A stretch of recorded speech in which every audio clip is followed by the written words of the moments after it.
নমস্কার বন্ধুরা, Kakuli kitchen and ট্রাভেলে তোমাদের সকলকে আমন্ত্রণ জানাই। আশা করি তোমরা সকলেই ভালো আছো।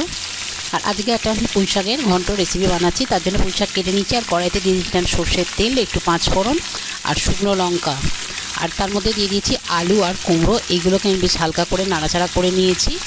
আর বাকি রেখে দিয়েছি চিংড়ি মাছ। চিংড়ি মাছটা আগে থেকে নুন হলুদ মাখিয়ে রেখে দিয়েছিলাম। এই পুঁই শাক রান্নাটা কিন্তু দুর্দান্ত খেতে হয় একদম। এটা আমি গ্রাম বাংলার একদম মশলা করি দেবই না, তোমরা দেখলে বুঝতেই পারবে যে একদম সাদাসিধে কিন্তু এই পুঁই শাকের ঘন্টটা তৈরি হচ্ছে। পুঁই শাকটা কিন্তু আমার দেখো ভাজা ভাজা হয়ে এসছে। এবার আমি বাকি জিনিসগুলো দিয়ে দেবো।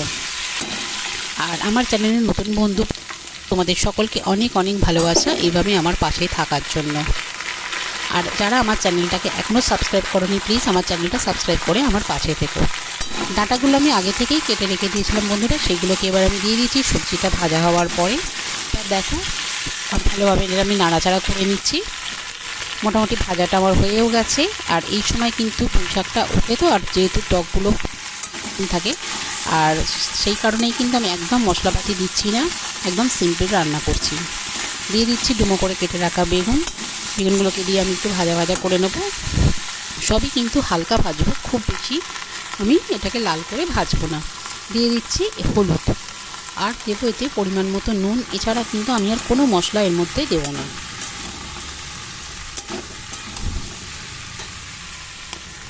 দেখো দেওয়ার পরে কিন্তু আমার মোটামুটি জিনিসগুলো সব দেওয়া হয়ে গেছে। এই যে আমি দিয়ে দিলাম পরিমাণ মতো নুনটা দিয়ে কিন্তু খুব ভালোভাবে আমি নাড়াচাড়া করছি।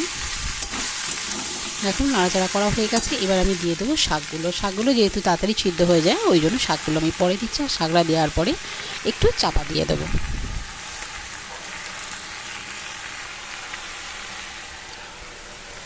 চাপা রান্না হতে দেবো যাতে সবজিগুলোকে নরম হয়ে যায়।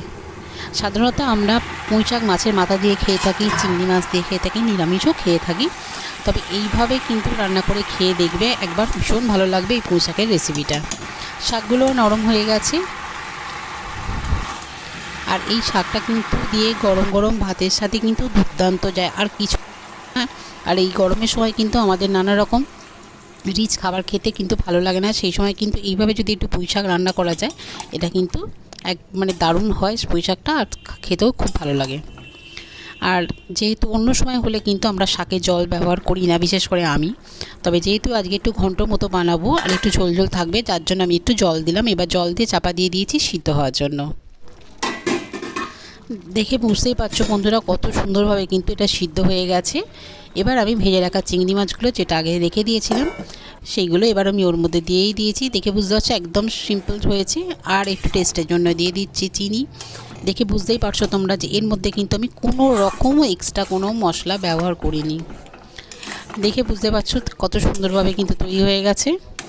পুরো শাকটা রেডি। এবার আমি একটা অন্য কড়াইতে দিয়ে দিচ্ছি একটু সর্ষের তেল, এটা সাঁতলানোর জন্য আমি দেব এর মধ্যে একটু রাঁধুনি কিন্তু যে কোনো ফোড়নে দিলে দুর্দান্ত লাগে তার স্বাদ। আর দিয়ে দিচ্ছি তেজপাতা আর শুকনো লঙ্কা। এই ফোড়নটা থেকে যখন খুব সুন্দর গন্ধ বেরোবে, তখন কিন্তু আমার যে শাকের রেসিপিটা তৈরি হয়ে গেছে পুঁই শাকের, সেটা এর মধ্যে ঢেলে দেব। সুন্দরভাবে গন্ধ বেরোচ্ছে। এবার আমি পুঁই শাকটা ঢেলে দিলাম এর মধ্যে। আর দেখো এবার সুন্দর একটা, তোমরা হয়তো শুনতে পাচ্ছ না গন্ধটা, কিন্তু দুর্দান্ত একটা গন্ধ ছাড়ছে। এবার আমি এটা খুব ভালোভাবে ফুটিয়ে নেব, নিয়ে কিন্তু নামিয়ে নেব। হয়ে গেছে আমার চিংড়ি মাছ দিয়ে পুঁই শাকের ঘন্ট গ্রাম্য পদ্ধতিতে। বন্ধুরা তোমরাও একবার এটাকে বানিয়ে দেখো, আর আমাকে প্লিজ কমেন্ট করে জানিও যে কেমন হয়েছে। আর ভালো লেগে থাকে একটা লাইক শেয়ার কমেন্ট করে অবশ্যই আমার পাশে থেকো।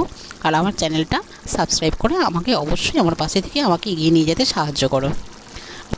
মতো ভিডিওটা এখানেই শেষ করছি। আবার একদিন নতুন কোনো ভিডিও নিয়ে তোমাদের সামনে এসে হাজির হব। তোমরা সকলে ভালো থেকো, সুস্থ থেকো।